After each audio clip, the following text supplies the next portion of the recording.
Le 9 octobre 1942, à 20 000 pieds au-dessus d'une île de jungle appelée Guadalcanal, un pilote américain de 22 ans nommé Marion Carl se battait pour sa vie. Il pilotait un Grumman F4F Wildcat, un chasseur embarqué trapu et lourd, et il était chassé. Son ennemi était un Mitsubishi A6M0, un avion si léger, si agile, qu'on aurait dit qu'il venait du futur. Il pouvait virer à l'intérieur du rayon du Wildcat 2 fois. Il pouvait grimper comme une fusée. Depuis un an, le Zéro avait été un fantôme, un spectre qui régnait sur les cieux de Pearl Harbor, aux Philippines. Marion Carl était un as, mais en ce moment, il n'était que de la chair à canon. Le Zéro était sur sa queue. Il poussa son Wildcat en piqué. L'avion américain lourd prit de la vitesse, mais le Zéro resta avec lui. Il fit un tonneau serré, n'est-ce pas? Le Wildcat répondit, mais lentement. Comme le P-38, il semblait mou. Le Zéro était déjà là, anticipant son mouvement, ses canons clignotants. Le cockpit de Carl explosa. Des éclats d'obus déchirèrent sa jambe. Ses commandes tournèrent en panne. Il descendait.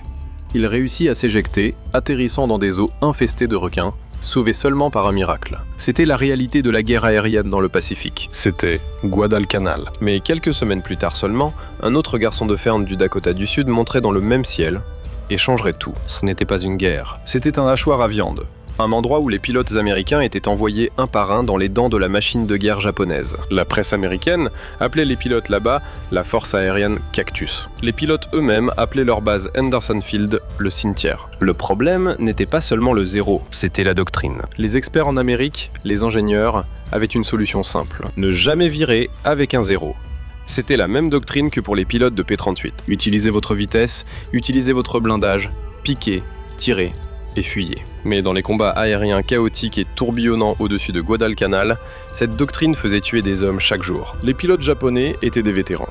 Ils avaient combattu au-dessus de la Chine, au-dessus de Pearl Harbor. Ils connaissaient leurs avions. Ils attiraient les Américains dans des virages. Ils savaient que le Wildcat était lent à réagir. Ils savaient exactement où tirer. Les Américains perdaient désespérément. Ce que la force aérienne Cactus ne savait pas, ce que les pilotes japonais vétérans ne pouvaient pas savoir, c'était que la solution était en route. Mais ce n'était pas un nouvel avion. Ce n'était pas une nouvelle doctrine de Washington. C'était un fermier de 27 ans. Un homme si discret qu'on lui avait dit qu'il était trop vieux pour voler au combat.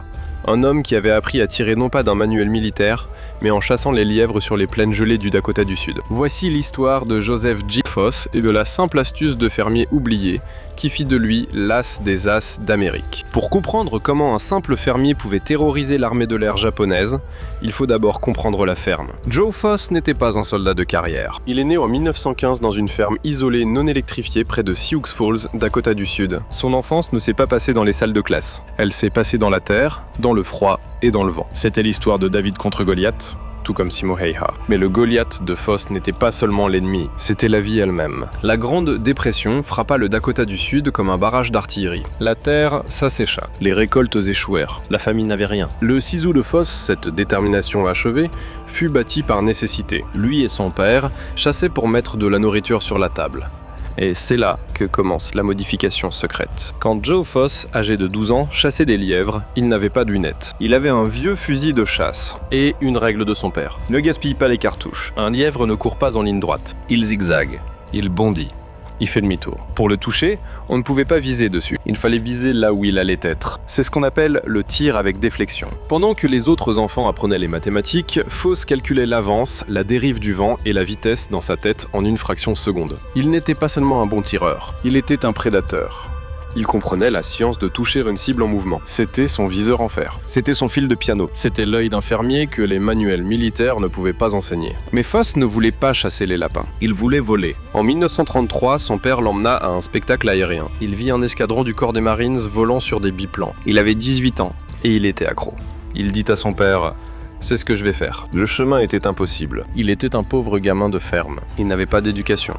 Quand son père fut tragiquement tué par une ligne électrique tombée, Joe, à 19 ans, dut abandonner l'école pour diriger la ferme. Il était piégé, mais il avait ce Sisu. Il travaillait à la ferme le jour et suivait des cours du soir. Il lui fallut 6 ans pour obtenir suffisamment de crédit pour entrer à l'université. Il se fraya un chemin en lavant la vaisselle pour obtenir une licence de pilote. Quand Pearl Harbor fut attaqué, Joe Foss avait 26 ans. Il courut s'engager dans la marine pour être pilote. Il fut rejeté. Il était trop vieux.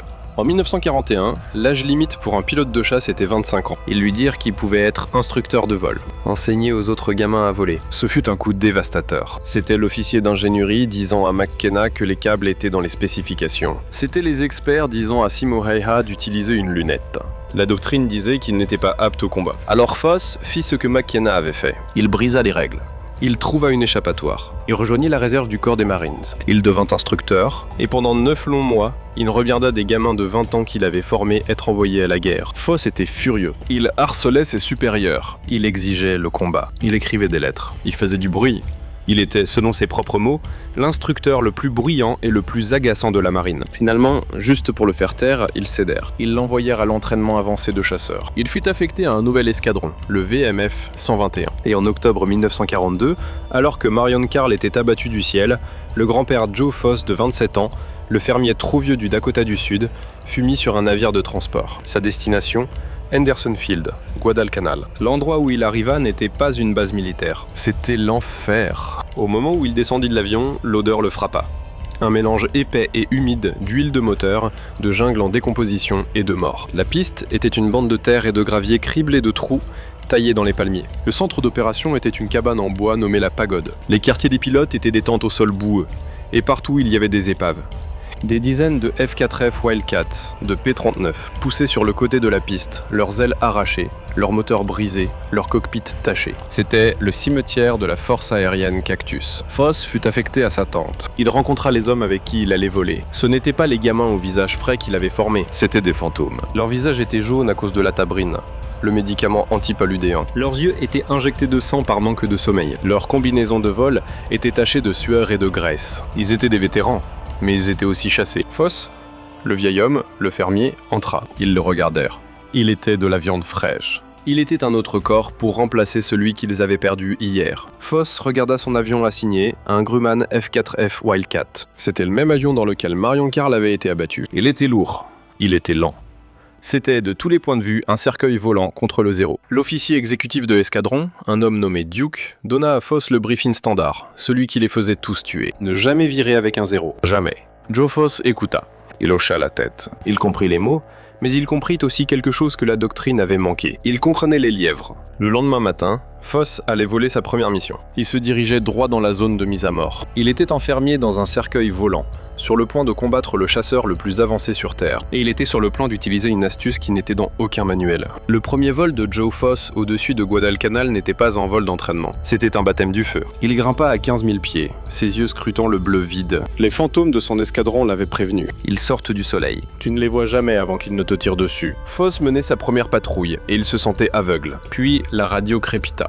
Bandits and Altitude. Foss leva les yeux. Il les vit. Une formation de Mitsubishi 0 en piqué. Ils étaient rapides.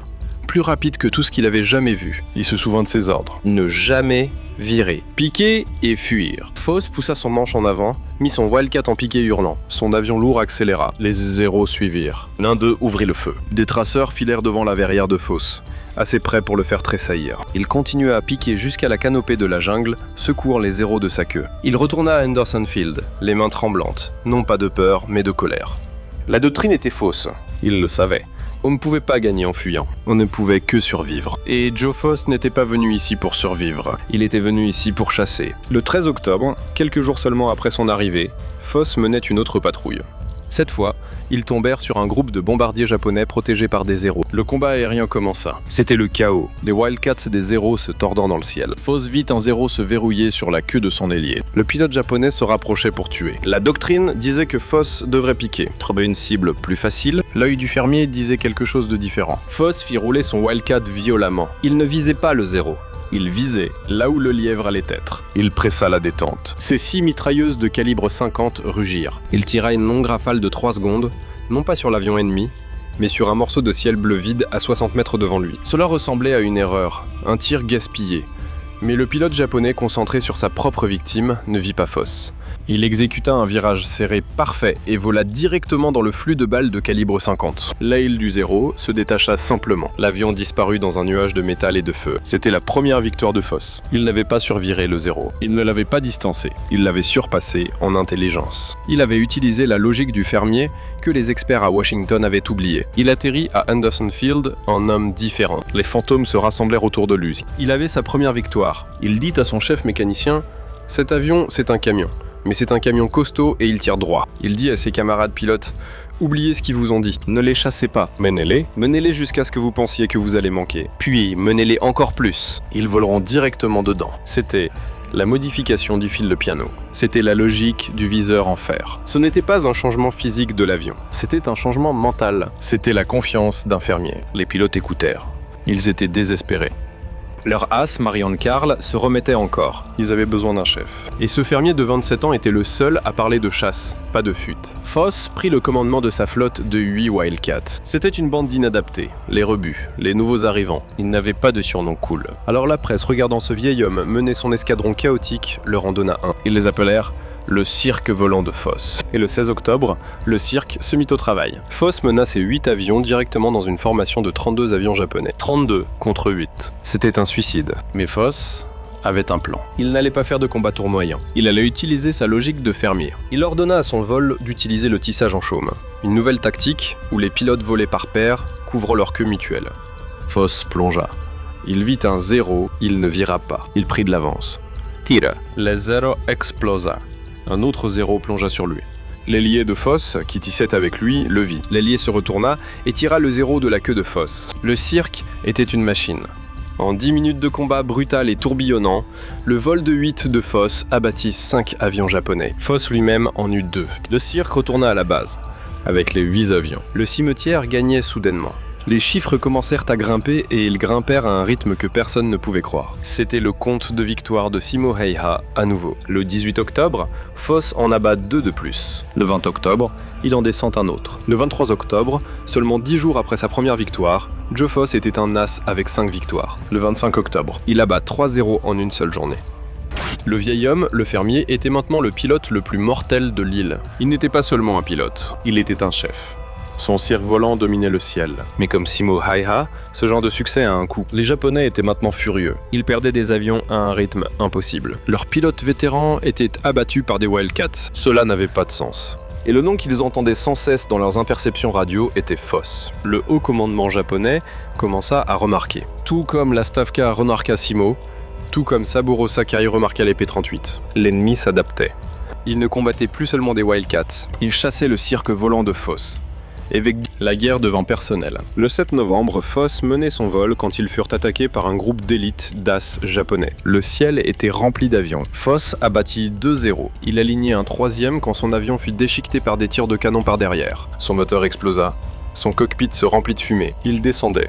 Il réussit à s'éjecter, son avion s'écrasant dans la jungle. Il fut secouru, secoué, mais indemne. Seulement 2 jours plus tard, il était de retour dans les airs. Cette fois, il chassait un hydravion japonais. Il était tellement concentré sur la mise à mort, il ne vit pas l'artilleur arrière de l'hydravion Jake. L'artilleur ouvrit le feu. Les balles brisèrent le moteur de Foss. Pour la 2e fois en 3 jours, son avion était mort. Mais cette fois, il n'était pas au-dessus de la jungle. Il était au-dessus de l'océan. Il amérit son Wildcat dans l'eau. L'avion heurta les vagues durement et coula en moins de 30 secondes. Foss était seul au milieu du Pacifique, à 16 km de la Terre. Il était dans le détroit, l'une des eaux les plus infestées de requins sur Terre. Il flotta dans son gilet de sauvetage, l'eau devenant froide. Il avait ce sisu. Il était un fermier. Il était habitué à attendre. Il était habitué à survivre. Mais alors, il les vit. Des ailerons, des dizaines, des requins. Ils tournaient autour de lui. Ils le bousculaient. Foss, l'homme qui chassait les zéros, était maintenant chassé par quelque chose de bien plus ancien. Il battait l'eau. Il attendait. Il regardait les ailerons se rapprocher. Il n'avait pas d'armes, pas de radio, juste sa détermination de fermier. Pendant 4 heures, il flotta, entouré. Juste au moment où le soleil se couchait, un canoë apparut. Il était manœuvré par des insulaires indigènes envoyés par un guetteur côtier australien qui avait par pure chance vu l'avion tomber. Ils pagayèrent vers lui, battant l'eau avec leurs pagaies pour effrayer les requins. Ils tirèrent le pilote épuisé et hypothermique de l'eau. Quand ils le ramenèrent à Henderson Field, il était une épave. Il souffrait d'exposition. Il avait la malaria. Les médecins lui ordonnèrent de rester au sol. Joe Foss, l'as des as, fut mis dans un lit d'hôpital. Son cirque volant dut voler sans lui. Les Japonais croyaient qu'il était mort. Le fantôme de Guadalcanal était enfin parti. Il se trompait. Joe Foss resta allongé dans ce lit pendant 2 semaines, tremblant de fièvre, ne pensant qu'à une seule chose.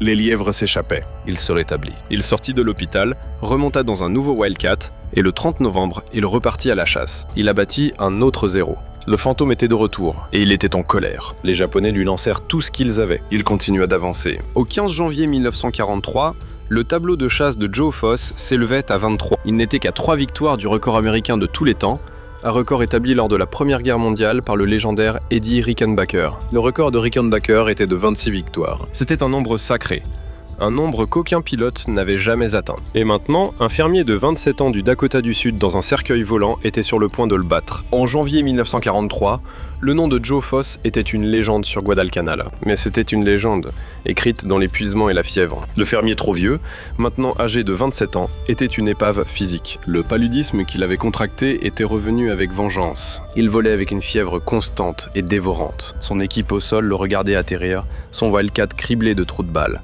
Et il tremblait si violemment de frissons qu'il devait le soulever trempé de sueur hors du cockpit. Il menait 2 guerres, une dans le ciel contre les Japonais et une dans son propre sang contre le parasite du paludisme, et il gagnait les 2. Son tableau s'élevait à 23. Le record américain de tous les temps établi par l'as légendaire de la Première Guerre mondiale Eddie Rickenbacker était de 26. Ce nombre 26 était plus qu'une statistique, c'était une montagne.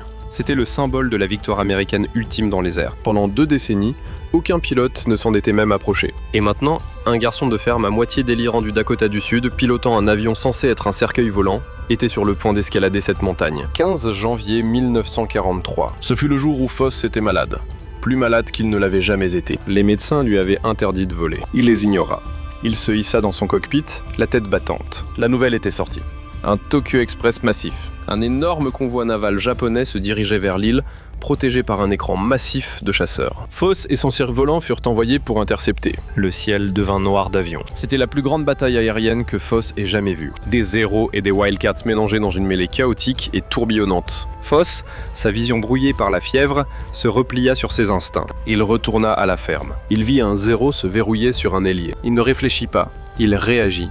Il fit rouler son Wildcat, non pas vers le Zéro, mais vers l'espace vide où le lièvre allait être. Il tira. Ses calibres 50 déchirèrent l'air vide. Le Zéro, s'engageant dans son virage, vola directement dans le mur de plomb.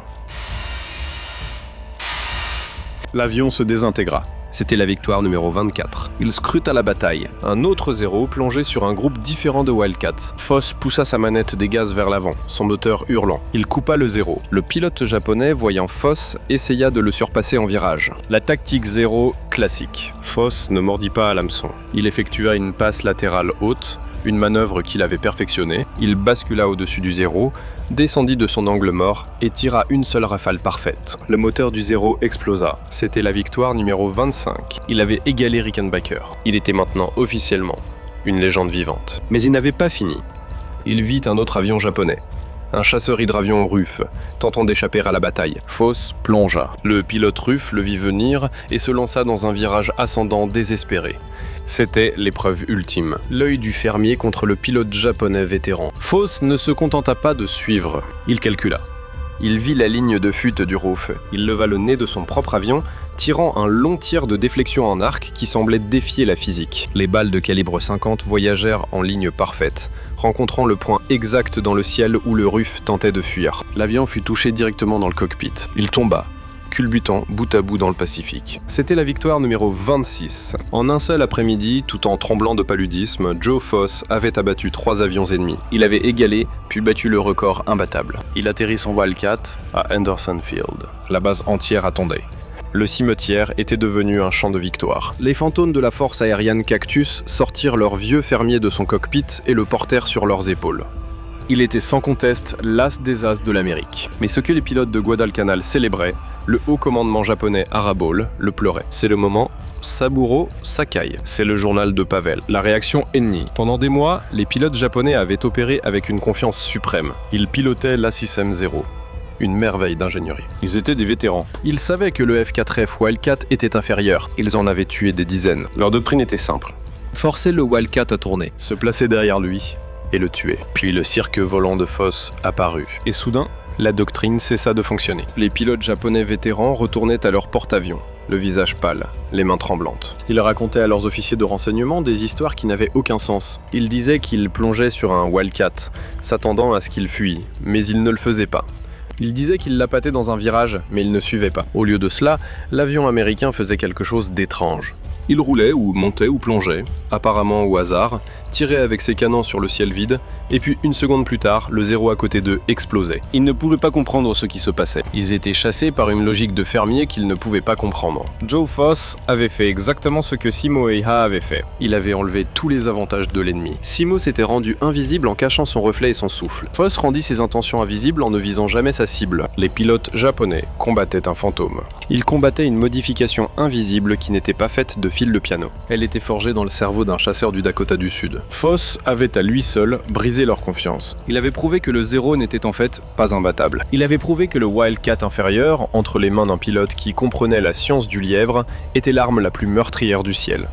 Les A japonais qui chassaient autrefois les Wildcats pour le sport étaient maintenant hésitants. Ils étaient prudents. La Force Aérium Cactus n'était plus le chassé. C'était le chasseur et tout revenait à un homme à qui on avait dit qu'il était trop vieux pour combattre. Mais cette victoire eut un prix terrible. C'est le coup. C'est la balle explosive à laquelle Simo Häyhä a été confronté. Le coup de Foss n'était pas une seule balle. C'était un épuisement lent et agonisant. Quelques jours après avoir battu le record, Foss fut cloué au sol pour de bon. Le paludisme avait finalement gagné. Il était maintenant si malade qu'il ne pouvait pas se tenir debout. Il souffrait de fièvre récurrente et débilitante. Il avait perdu plus de 30 livres. L'homme qui avait affronté des zéros et des requins était dévoré vivant de l'intérieur. Il ne quitta pas Guadalcanal dans un défilé de la victoire. Il fut évacué sur une civière, un fantôme squelettique à la peau jaune, son corps brisé par l'île qu'il avait aidé à sauver. Il fut transporté par avion vers des hôpitaux dans le Pacifique, puis de retour aux États-Unis. Il était un héros national.